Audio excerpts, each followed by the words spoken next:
Hey there, awesome. So when I first started in arms coaching, I was just reflecting on this the other day. When I first started in arms coaching, my goal was to make enough money to survive. My goal was to create a business doing something that I loved and cared about and be able to stop doing that, guys, and be able to make enough money to support myself and my toddler. That was really my goal. And I didn't think a lot bigger than that. And part of it was because I really felt like I would be lucky to just make enough money to survive. I really didn't know anything about growing a business, like nothing. I didn't have money for a lot of support. I knew that if I were going to grow, like when I thought about what went into really successful business, I didn't have a lot of those skills.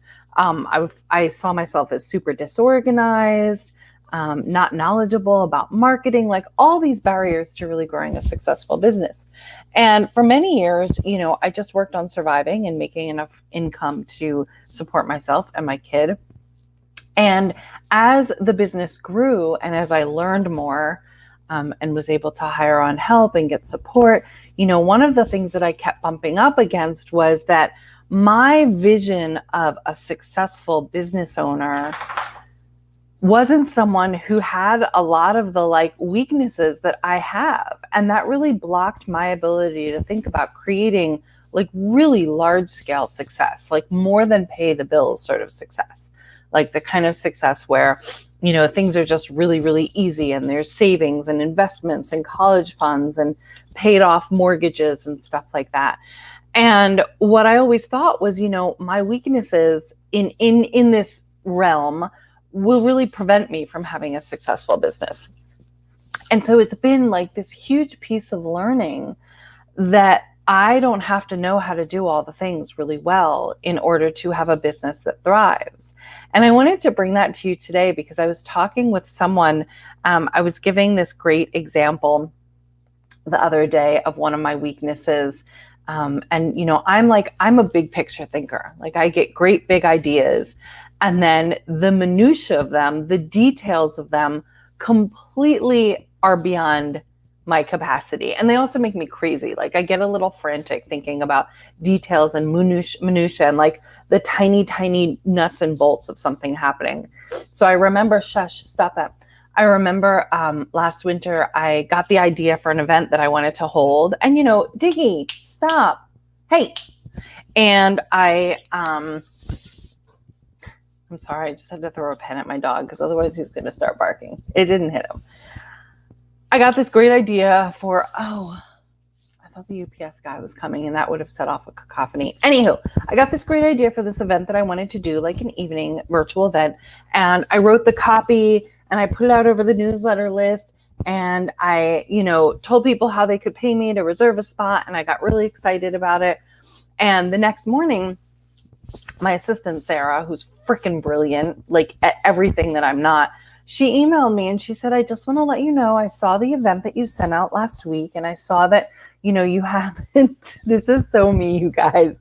She's like, I saw in the nicest way possible. She said, I saw that you haven't yet put it in your calendar or made a Zoom link for it, both of which you're going to need to do. So I went ahead and I put it in your calendar and I made a Zoom link for it. And here it is. And I was just like, oh my God. Thank fucking God that someone thinks of these things, right? Because I'm just like, let's do a thing. And so I was reflecting on that because it's like the ability to shine at the things that I do really well. And there are a lot of things that I do really, really well. There are also a lot of things that I don't do really well.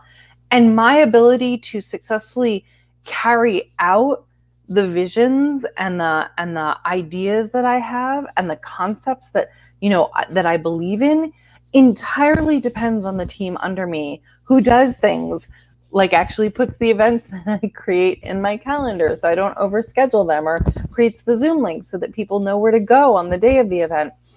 And I was thinking about that this morning because I was thinking about how, an obvious answer is that, well, not everyone can afford a full team, right? And this is, of course, I'm 15 years into my business. So I have a full team now. I can say, oh, I want to do a thing. and Christy creates the web page and the branding, and I have help, through my coaching program with the copy and the messaging, and then Sarah gets the Zoom links together and puts everything in my calendar and sets up an email to go out to people who enroll. Like, I have a full team now, but I didn't back then. And so one of the things that I really want to encourage you to do, even if you're just starting out and team is not something that is a viable option at this second, here's what I really want you to do. I want you to remember that you can absolutely succeed just the way you are, even with your weaknesses, even if your strengths are all in one area and not in another, you can totally succeed. And the other thing that I want you to remember is that you can start to build team really slowly and over time. So even if it feels like you can't have team right now, start to think about who that team would be. Start to think about what you would delegate and what you would hand off your plate. Start to plan. In December, could you think about bringing on one team member? My first client care coordinator, I hired for $10 an hour off of like Fiverr or something. And she worked 2 hours a week, $20 a week to have all the scheduling and payment stuff taken off my plate. And then I increased her hours as she took admin stuff off my plate. I was able to work more and I had more energy to do the things that I really wanted to do. So as she was able to take admin stuff off my plate, I could add an hour a week here or a couple of hours a month. And then I started to think about the next person I could hire. So, who would be the most important person for you to hire first? I'm so sorry. My phone keeps going off. Let me do not disturb. So who would be the first person that you would hire, and what would you have them doing? And when would you like to set a goal to have them by? Could it be December? Could it be before December? And then thinking about 2021, who would you like to have on your team then? And just start to think about it. Just start to make lists of what you would delegate, what you would love to have off your plate, what other people can do better than you can, what you don't enjoy. But I really want to encourage you to remember that wherever you are now, you can start thinking about this. And if you're at a level to hire team, oh my gosh, list down everything in your business that you do that you don't like, everything that you do in your business that you're not good at, everything that you do in your business that you just don't enjoy and are not like. I think Darren Hardy in The Big Leap, I think that's where he talks about the zone of genius, the zone of brilliance, the zone of competence, and then the zone of incompetence. 4 quadrants, right? So list everything that you do in your business and put them in one of those.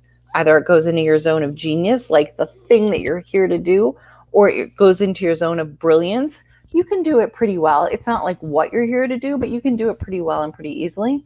Your zone of competence, you can do it, but a lot of people can do it better. Your zone of incompetence, you know what that means. And anything in zone of competence and zone of incompetence is something to hire out. Zone of brilliance, you can kind of decide. If it's something you really enjoy, like I really love writing newsletters. Every newsletter that you read on my email list, I write it. I don't like handing that off. I did it for a little bit and to some degree, not completely, I still wrote most of it, but I didn't enjoy it. My newsletter list is the way that I reach out and connect with you. I love doing it. And if you want to get on my newsletter list and get connected with me and see some of the stuff that I'm sending out. And, I really encourage people to hit reply and talk back to me and, create a dialogue. You can just go to inarmscoaching.com and sign up for the list that's on there. But I don't think I'll ever hand that off because I really love doing it. It's not my zone of genius, but it's definitely my zone of brilliance. So think about those 4 quadrants and think about what you want to plan to hand off this year, next year. Ultimately, we talked about the desire inventory last week. What's on your desire inventory? Like, I handed off landscaping this year because in theory, I'd love to do it. In practice, I suck and the plants die when I plant them in the ground. I handed off landscaping, So think about this. And as usual, leave comments below. I really want to hear what you think about this. If you enjoy it or it's helpful for you, help me get it to more women. Tag women, share it, subscribe to the YouTube channel. I really appreciate you sharing these. And definitely my favorite part of these is reading your comments and your feedback. So let me know what you're thinking and how this resonated for you. Have a great day.